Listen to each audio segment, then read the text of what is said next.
is important to realize. This is, your Mishnah and your Gemara over here in the middle of the page, and so you'll see on any other page, right? You have this is all the Talmud right here.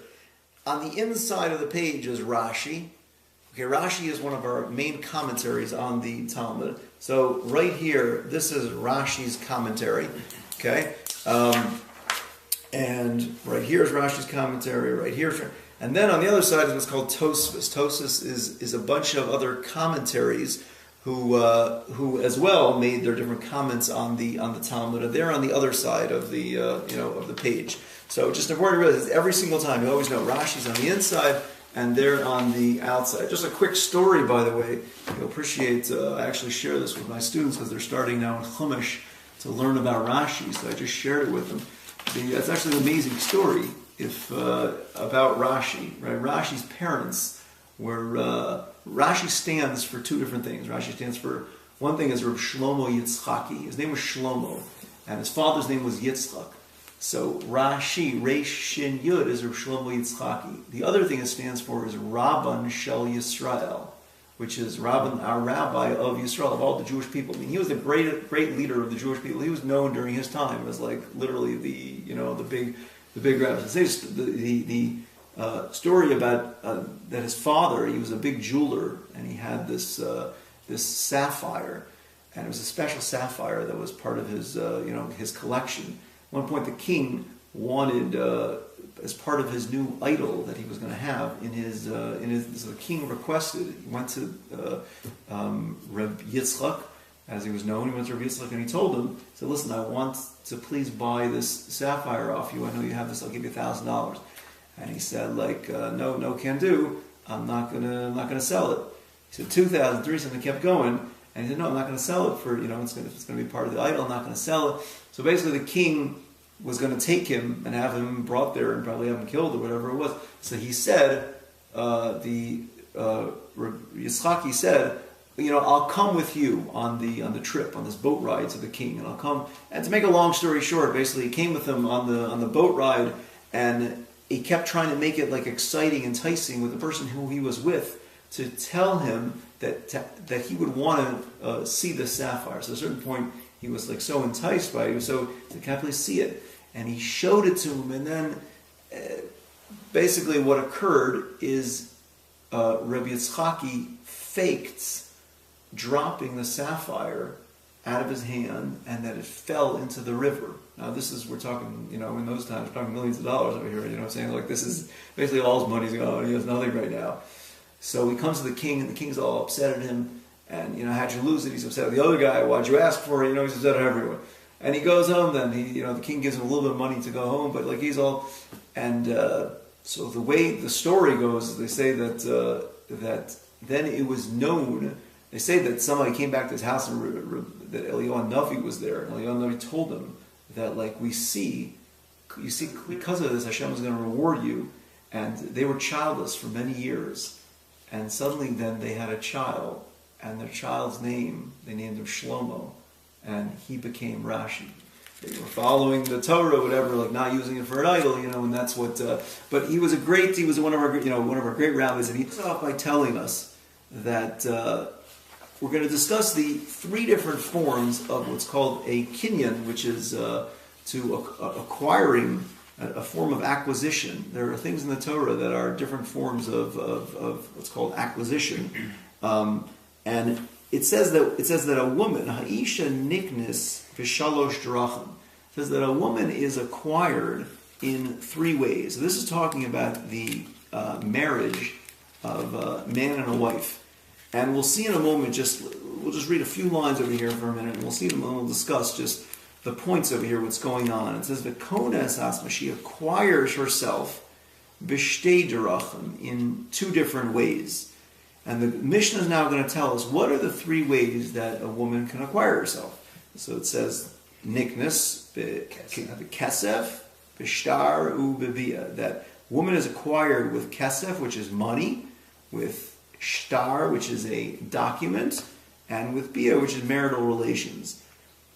Okay, then the Mishnah continues on and it asks, it says... So wait, those are the three ways? So those are the three ways that a woman is acquired. Now, let's just get something clear for a moment. Okay, there's right, a marriage ceremony nowadays, right? If a person's attended a marriage ceremony, the marriage ceremony nowadays, everything's all at once, right? It's all right. The person gets, first people get engaged, right?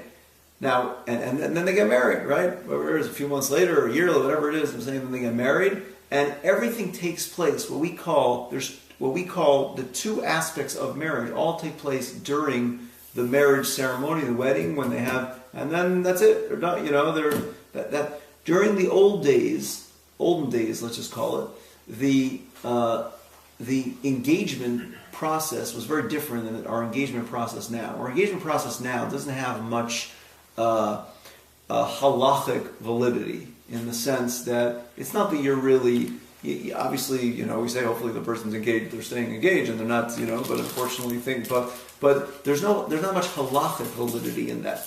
In the old days, there was tremendous halachic validity in what's called, there was something called kedushin. Okay, kedushin is being what's called mekadesh, becoming betrothed to the person. And there's another thing, and there was another name for that, which is called erisin. Erisin is the person becoming aris, which is also that form of betrothal. And there's something called nisuin, which is the marriage. Okay, now the question, now our Mishnah is going to be dealing with the kedushin process, which is that first step, but it's very different than what we have nowadays. Because during those days, when the person then had this level of what's called kedushin, which is, let's just call it engagement, but it's much more than engagement, they were in a way already set for this person. You know what I mean? They were, even though they were still living in their parents' house, the girl was still living at that point in her parents' house, but she was already engaged, quote unquote, to this person, that she's right now can't go marry another person at this point. She's halachically forbidden to go marry another person. She's attached in a way to this concept. What does it mean, bekesef? They're a big opinion in the Mishnah. They many times have disputes, not disputes, but disputes with what's known as Beis Hillel. So Beis Shammai omrim, bedinar uveshava dinar, with a dinar, which is an amount, a coin amount, and I think he has over here, he mentions it was a value of a gold, of a what's called a silver dinar. He calls it, and he says on the bottom over here, worth 1/25 the value of a gold dinar, but it's a certain type of silver content. Let's just leave it at that. And uveshava dinar, and the amount of a dinar, which is very interesting. Ubeis Hillel omrim bepruta uveshava pruta. Beis Hillel come along and they say no. In terms of the amount of kesef that needs to be given, all you need to give is a pruta, which is less than that, uveshava pruta, or the amount of a pruta. So let's stop just for a moment over here. And what usually happens by a wedding? What happens? The man gives what to the girl? Ring. A ring. Okay, you know why he gives a ring? He's giving her money. Okay, so one of the main reasons actually, which is when he's giving that ring, they actually ask you before. I remember when I was getting, they were asking. They said, like, is this ring? You got to make sure that ring is worth a pruta, which means that it's worth this amount. Now, pruta is not much. You know what I'm saying? Like in terms of, but so it's even like this cheapo. It could be very cheap in that sense. But it has to be that value of a pruta, and that's why the person gives a ring, which is that I'm giving you money right now, which is the kesef that I'm giving you, that money value that I'm giving you to exact, to make, let's just call it this kedushin in a way, to make this.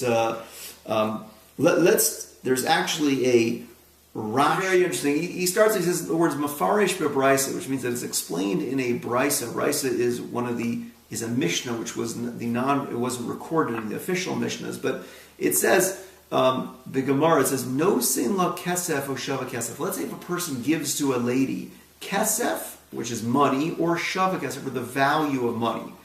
And then he says to her, v'omer la, he says to her, harei at mikudeshes li. You are mikudeshes, you are betrothed to me. Right? Now, does any of this sound familiar? Right? Does any sound all familiar? This is what happens by a wedding, right? I'm saying like a person gives, right? He gives.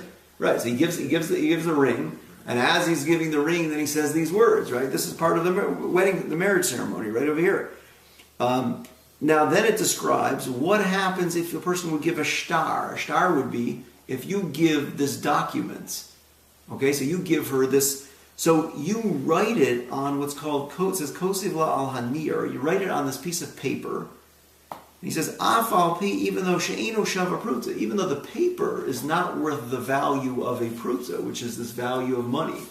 And then what are you doing? And you're writing these words, Hareya mikudeshes li, you are mikudeshes to me, and then you're going to give it to her. Now what's interesting, meaning, if we say this concept that you have to give to her something that's worth a pruta's value, which is this, let's just call it pruta value of money. So you're giving her something which in a way is not so worth a pruta's value, right? It's this piece of paper which might be worth a penny or nothing, right? But the Mishnah seems to say that when you're marrying her through the concept of shtar, which is this document, then you're marrying her, it's working through shtar, right, which is the document. It's not working through this concept of needing kesef, which is needing the amount of a pruta. Okay, so it's working through shtar, even though it's less than a shava pruta. It's less than the value of a pruta.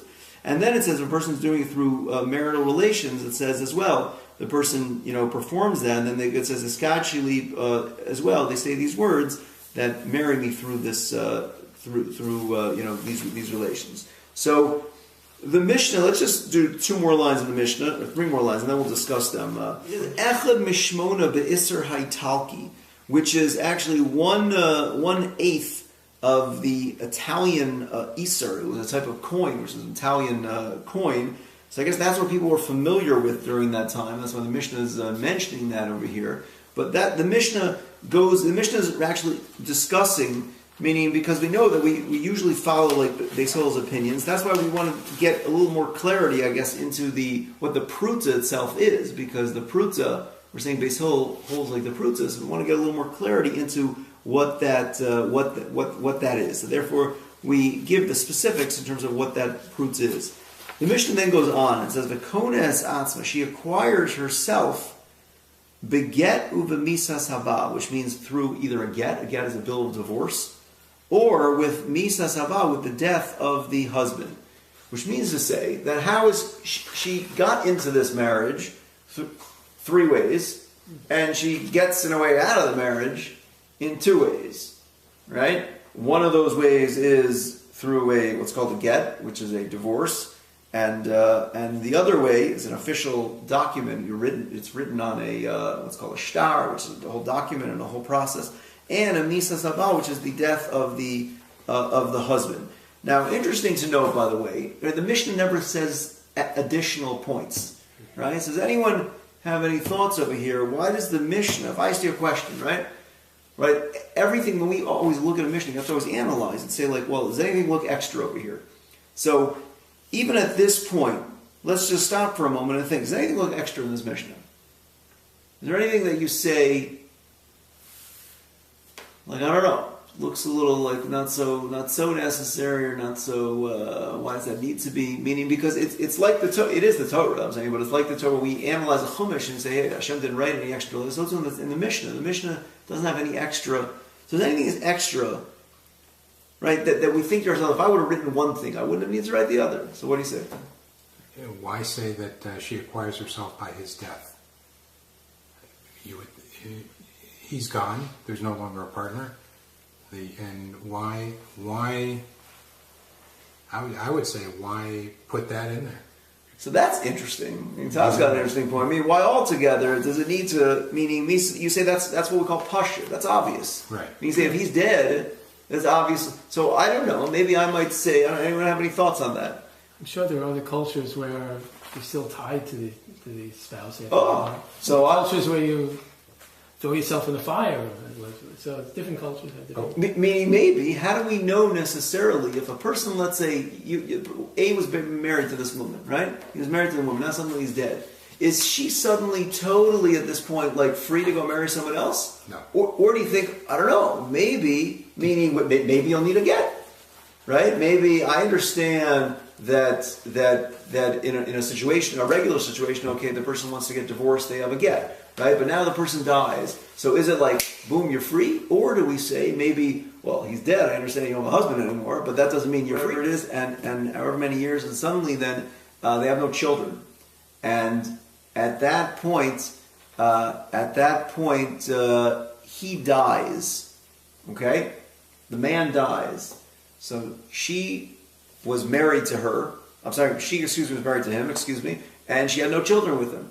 And the Torah actually says, I don't remember the pasuk offhand, actually, it's over here. Actually, I do. I'll just read it to you, actually, it's interesting to see inside. But the pasuk says, the sentence says as follows, that when they're together, and one of them dies, and they have no children, so then we say Yavama Yavo Aleh. The person goes and has the Yavama, which is the brother of this person who died. It has an obligation to take her as a wife. Why? You say, well, that sounds a little interesting. We need to carry on what's called the shame, the name for the family's sake, right? What happens? Usually, right, a person has a kid, right? It's the kid that takes on the family name, right? So you're keeping the namesake going, keeping the name. Now, if she has no children, right? So then this guy, basically this family, the name is, Rubenstein, who knows, whatever it is, right? So now the Rubenstein name is going to be gone, right? We have no more, and not only the name, the whole family, it's much more than the name, just the name. It's the whole lineage, everything's going to be gone. There's no more, the Rubensteins are out of the picture right now. But if the brother then goes and marries her and have children with her, so then we're going to keep it going, right? So there's something called Yibum. Yibum is a mitzvah in the Torah. That's something we don't practice anymore. But it's something called the mitzvah of Yibum in the Torah. And there's something, if a person doesn't want to do it, what happens, that's a different thing called chalitza. We're not going to discuss that right now. But there's the mitzvah, in the sense that now the brother has got to go marry her. There's attachment really to the brother that has to go marry her, has an obligation to marry her. So she's still sort of like attached, or to some degree, not free. Let's call it not free, right? I think that is probably what I would say as well over here. Meaning, the standard cases, we're assuming they are. People are saying that they are eligible. You're right. There is that situation, and even within that situation, by the way, does it mean that she's not? When we say that misas habal means that she's not. You're right. There's an obligation of yibum now, which is on the brothers to go marry her. She doesn't have to accept that obligation. So that's true. She doesn't have to accept it, but then there's something that has to be done, which is it's a process known as chalitza. But you're right. It's not. I wouldn't necessarily say that she's, again, if he dies, if he's gone out of the picture, she now is not really attached in a way to him. There is a mitzvah then on the brothers to keep things going, but I don't know if necessarily we'd say that she's attached. I don't know, that part's a little bit up for discussion, whether you'd say she's still attached to him. There's a mitzvah to keep the namesake going. That's what the Torah says, to keep the name, whether that means just an obligation, an attachment. Right, so I'm not sure about that. I hear that. I hear that point. That part's a little up in the air. But I think the answer is really a little bit more what Sam is saying. That the Mishnah is talking in a standard situation. We're talking that they had children. You're right. You have a situation where it's not so. Where that's definitely not the typical case, right? We're assuming that they did. And for that case, I guess it's a little up for discussion whether that means they're really attached. You can hear it two ways. You can hear that they are, and it's just there's a mitzvah obligation on the brothers to take care of it, or you can say they're really not, that they really are attached. But let's put that on hold for a moment. But so you notice he says these words. He says I'll read it for everyone. It says Vav Yud Lamed, which means V'yesh Lomar. So he's answering the question. Let's just say what his question is. His question is, which is a line up, the words Tema. Tema is a wonderment, right? Which means it's a very, very solid question. I used to have a Rebbe who would tell me, which is very true, that when Tosfos talks, it's very important to realize the difference. Tosfos uses different words to imply the different level of the question. So there are certain questions when you'll see Tosfos say the words "Ein lahakshos." Let's say, "Don't ask the following question," which is like a sort of like throw it in. Don't ask, it's not such a big deal of a question. or bekasha, which means, and there's like a higher level. Tema is a wonderment. Tema is like, this is a bomb question. That's what. So it says the words of Tema. That means Tosfos must have a pretty solid. He says, "Delo havile lemisni." It didn't need to mention Ella b'shava pruta. So he feels that all Tosfos. So it doesn't seem like he's going like. Well, let's see. But it doesn't seem like he Tosfos seems to say that the Mishnah only needed to mention, was like, of course, and he quotes then Kiddushnan be'azav, as we say in Bab Metzia, and he quotes this Gemara over there in Bab Metzia, which says that the words that there are 5 prutos, and it says the words then b'shava pruta, and a woman is betrothed with a shava pruta. So it's saying b'shava pruta, and it's not saying with a pruta as well. It's not saying b'pruta or shava pruta. It just says b'shava pruta. So he's using that as a proof to say, oh, well, all over there you see it just said b'shava pruta. So over here also just need b'shava pruta. And obviously he feels, I'm saying Tosfos feels in his question, that saying b'shava pruta alone would be enough to say, of course, then a shava pruta itself will work. I mean, that seems to be his question, right? Mm-hmm. So for some reason, right, we'll have to, I mean, Todd's point is a very nice point, meaning, and I do hear that logic. It's interesting logic, the way Todd was saying, but it doesn't seem like Tosfos is going with that logic, right? You see from his question, right? Usually I'm in the minority, by the way. Say again? Usually I'm in the minority. That's all. It's all part of learning. It's all good to hear the different. Listen. No, it's important to realize also what meaning. Maybe try to get a little clearer, like why. I mean, I hear what you're saying. It's a very nice thought, but it doesn't seem like he. So look what he answers. We'll just read the words of the. It says v'yesh lomar, which means vav yud lamed, means there is to say that mishum detana kan bikesef, because we learnt here the words bikesef with kesef, meaning. When we get to the Talmud itself, the Gemara is going to tell us that we wanted to mention out this point specifically about a woman getting married through kesef, through getting money. That was a very important part of the of our Mishnah. And being that it was a very important part of our Mishnah, it said mafarish be'eza kesef. The Mishnah wanted to explain which kesef. Right, which money it was. So it said, therefore, a dinar according to Beis Shammai and a pruta according to Beis Hillel. Right? So, and then it says, and since we didn't want to make any mistake to say specifically kesef and not shava kesef, so we had to mention also shava kesef.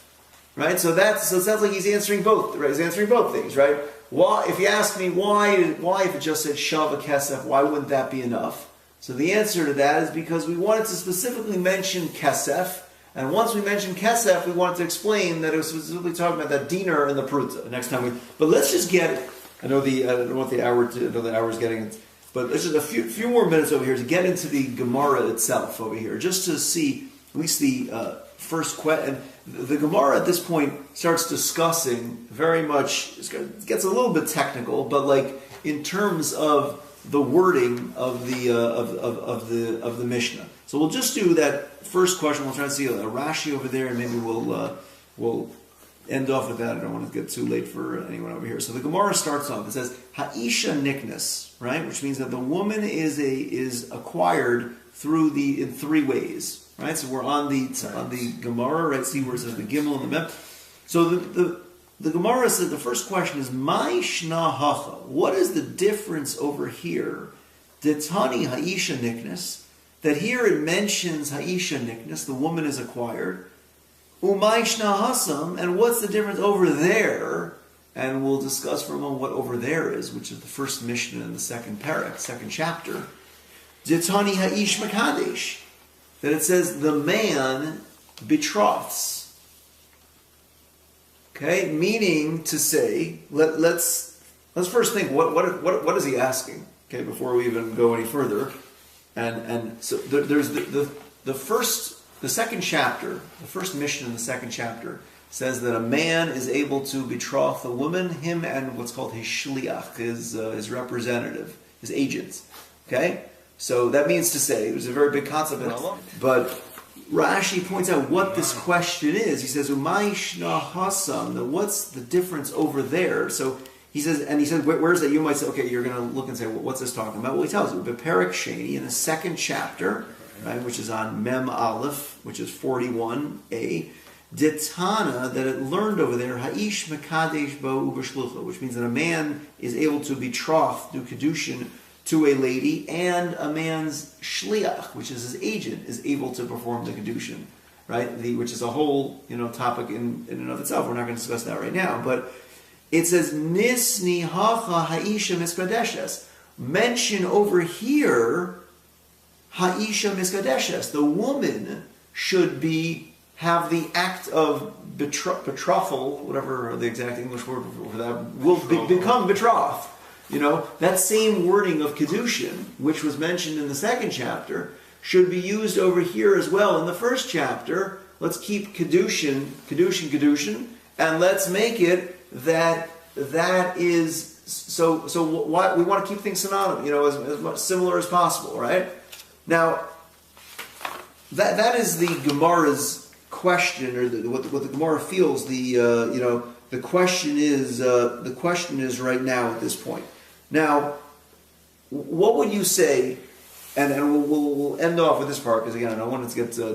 What would you just say would be more questions on the Gemara's going to have a whole answer to discuss it that we wanted to again, as we had mentioned, say kesef, and kesef has to be with a kinyan, right, which is an acquisition. So therefore, kesef together with the kinyan, we wanted to say the word kinyan. Kinyan is an acquisition. So therefore, we wanted to say the word nickness over here. That's going to be the basic answer.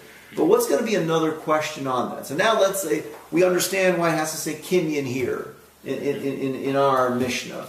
Okay? So once you say that, what would be the next question that would follow, probably? So why don't they just say it over there? Oh, very good, right? Back then over there, right? We're going to keep going back and forth, right? You say, okay, now you understand why I say kinyan over here. Let's go back over there and say, it says Ha'ish, the man, Mekadesh, right? Did Kedushin. What do you mean? So I understand you guys say kinyan over here. Let's keep it similar. Say over there, the man was Koneh, right? The man, and that's actually going to be the Talmud's next question, which is actually on. But let's just say out the answer, and then we'll end off with that. But it meant the Gemara's question is a mention over there now, Ha'ish Koneh, that the man should be Koneh, which is again using that same word of kinyan. And the Gemara answers that no, it says the words me'ikara originally tani lishna d'oraisa. We wanted to mention a wording, a Torah wording. That means the word kedushin is a Torah wording. Right? The lebesof tani lishna derabanan. Kinyan is a Torah wording. At the end, we wanted to mention a rabbanan, which is something from the rabbis, which is the word kedushin. Kedushin is something from the rabbis. How do we know something from the rabbis? He says, "My lishna derabanan the aser la kuli alma kehektish," that you forbid. This woman is forbidden like hektish. Hektish is in the temple in the Beis Hamikdash. Things that were of a holy stature, holy nature, and so the woman is becoming holy to you in the sense that she is usher, she's forbidden to other people, and she's only permitted to this person. So it's kind of I wouldn't say it's tactical, but it wanted to specifically. It didn't want to say in that other Mishnah also some form of kinyan, right? And it wanted specifically to say. Something which was a kedushin wording, which is the words, which is something from the rabbis, right? So first we want to say a d'oraisa, which is the Torah, and then we want to say a d'rabbanan, which is from the rabbis. And the Gemara is going to go then and continue on with a little more, keep going back and forth. But that's the, I guess you call it the basics. I don't want to get too late.